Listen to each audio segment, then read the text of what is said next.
I was craving a chicken burrito so bad, but I wasn't arsed paying over the odds for a mediocre one, and to be brutally honest, some near me are even worse mediocre. They're absolutely abysmal for the price. So today, I had to take matters into my own hands and show you how it's done. Let's rock. What's happening, folks? We'll start things off by marinating the star of the show, the chicken. Honey Chipotle Chicken to be exact. Now, I seen this on a reel when I was actually planning on making a burrito. Looked delicious, so I had to make it. And boy God, I am glad I did. It is absolutely unreal. If you follow this channel a while, you know we prefer thighs to breasts, unless a certain recipe needs breasts. For chicken burritos, it should always be thighs, not breasts.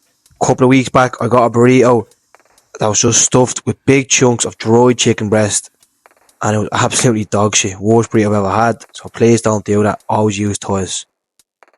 After you've cut them into equal sized chunks, start to marinate off.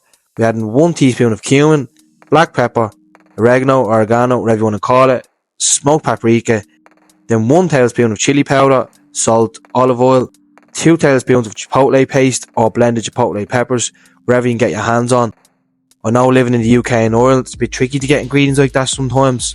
I find Tesco or Asda is always the best for stuff like that. That's where I got my chipotle paste. Or if you really can't find it anywhere, just always order off Amazon. And lastly, add 4 cloves of garlic, give that all a really good mix and let it rest covered and chilled while you cook and prep everything else. Like for example, the rice.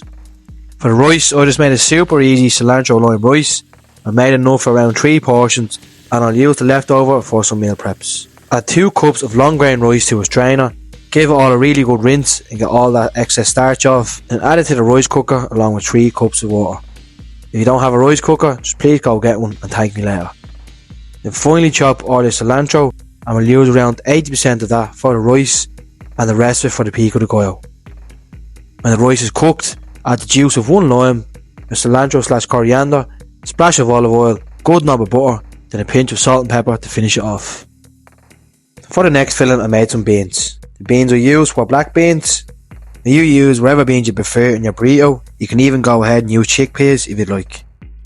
But don't just boil them in a boring way like it says on the tin. Drain them and let them boil away in a pot, a good quality chicken stock pot and some bay leaves.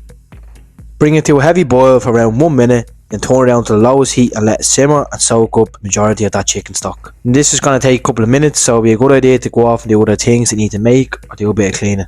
Now to finish them off, add a pinch of salt, pepper, good knob of butter, a teaspoon of smoked paprika and chipotle paste. And there you go, that's 2 quick, simple and tasty fillings done. You can leave them resting on a low heat while we start the sauces and the pico. For the pico, it's pretty easy, just requires a good bit of chopping. As always, when cutting veg, I have 1 thing there for storing and another for the food waste, to make the cleaning process so much easier. And finally dice 1 red onion as best as you can, and optionally 1 red chilli for some heat, 4 to 5 tomatoes finely diced, with the core scooped out of most of them, because if you leave the seeds in all your tomatoes, your pico will be too watery. And make sure your tomato isn't too chunky. Now add that to the container with the already chopped cilantro, juice of half a lime, splash of olive oil, pinch of salt and pepper, then optionally a handful of sweet corn.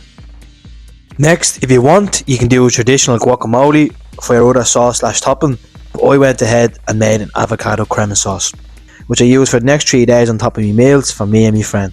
Slice down your avocado like this, open it up and take out the stone. Then score some lines down and across the avocado and just squeeze it all out into a bowl. Add the juice of 1 lime, splash of olive oil, pinch of salt and pepper, 1 clove of garlic and 3 tablespoons of sour cream and 2 tablespoons of light mayonnaise.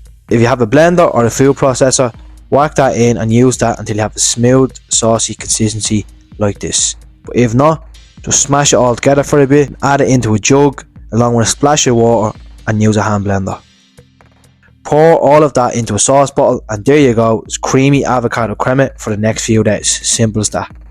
If you're new to the channel and enjoying the content, folks, want to drop a like, subscribe, it's much appreciated, it really helps me out. So close to being fully monetized, I can't wait for it. Get up, stay nasty. For the sour cream and chive dip, it's also simple and quick. To a bowl, add 3 to 4 tablespoons of sour cream, 2 tablespoons of mayo, splash of olive oil, juice of half a lime, salt and pepper, Finally chop up some fresh chives, give that all a good mix, and if it's too thick just add a little splash of water to thin it out and add that into the sauce bottle. Now the next bit might be a bit excessive, so feel free to skip this part if you want it, but I went ahead and made some chorizo cheese sauce. I clearly didn't care about the calories today folks, and it was all worth it. I just wanted to make a 10 out of 10 burrito, and that's what I got. Start out by cooking some cured chorizo in a pan on medium to high heat until it gets a nice colour and all the oil renders out. Take the chorizo out of the pan, leave that oil there, then add a teaspoon of butter, and when melted add equal parts flour. Mix it all together well, then gradually add some milk. Whisk until there's no lumps and you have a nice smooth consistency. Add 3 slices of easy single cheese, then around 30 to 40 grams of grated cheddar, salt, pepper and some chilli flakes. Add chorizo back in and there you go, there's your cheese sauce. That's the last of the sauces. It's time to cook the chicken. To a pan, add a few sprays of oil, turn to medium high heat and cook for around 3 to 4 minutes. There will be a nice build up of fond and flavour in the bottom of the pan from this. Then take your chicken out and chop it till you're liking. I wanted a load of small chunks for mine, but if you want yours bigger or you even prefer from the start keeping it as a thigh fillet, then cut up when cooked, go ahead. After you've cut that, go ahead and make the honey chipotle glaze. It's really easy. To the pan, add 1 tablespoon of soy sauce, 2 tablespoons of ketchup, 1 tablespoon of chipotle paste and 2 tablespoons of honey.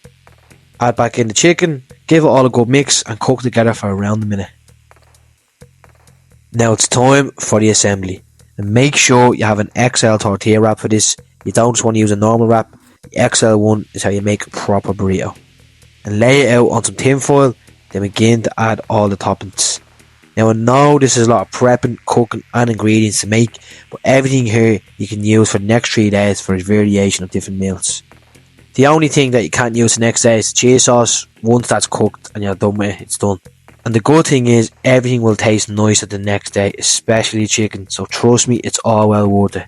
There will be timestamps in this video, so if you want to skip ahead some parts, like for example you have some jarred sour cream, you just fancy using that instead, or salsa, same with the guac, go ahead. There's nothing wrong with that, taking a few shortcuts sometimes, we've all been there.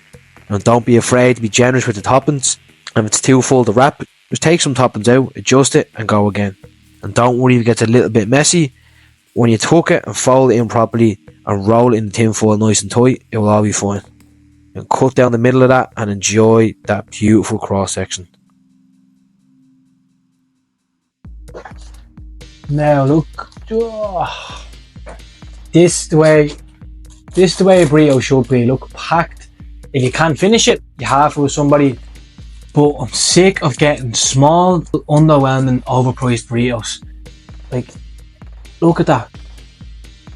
Every bite is packed full of flavour. It's not just excess wrap. I hate when some places do that. They don't give you enough filling and it's just excess. It's just loads of wrap. We're not being scabby with the toppings. Now, from someone that's worked in fast food myself, there's no need to be scabby with stuff like salsa, lettuce, cheese, rice. You have to throw it out after a couple of hours anyways. So you're actually encouraged in some fast food places where I work anyways to give that stuff out. I understand the meat, stuff like that, but I think if you just take time to make a really good filling, whether that be like a vegan chili, just beans, just chicken, whatever, the rest, like, you can wing it. You could get microwave rice, you could get jarred salsa. Now I know it's not the best, but as long as the main thing is made with actual care, bit of effort, your burrito's gonna be delicious. With some places you can tell they're just putting no effort into even marinating the meat and it's just dry and no flavour, so that's why I took matters into my own hands nowadays. Now, probably went a bit far and made too much toppings, but come on, it's a really such thing as that actually. Peel it open, big buster.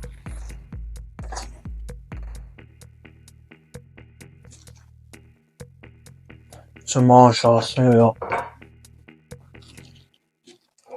Oh, messy. You probably already know by now, on this channel, I don't have a specific niche of food, kind of just cook what I'm in the mood for. Today was Mexican, so if you want more nasty recipes, just click that video in the corner right there. And yeah, suppose that's that, yeah. Tops. Don't forget to stay nasty, folks. Get up.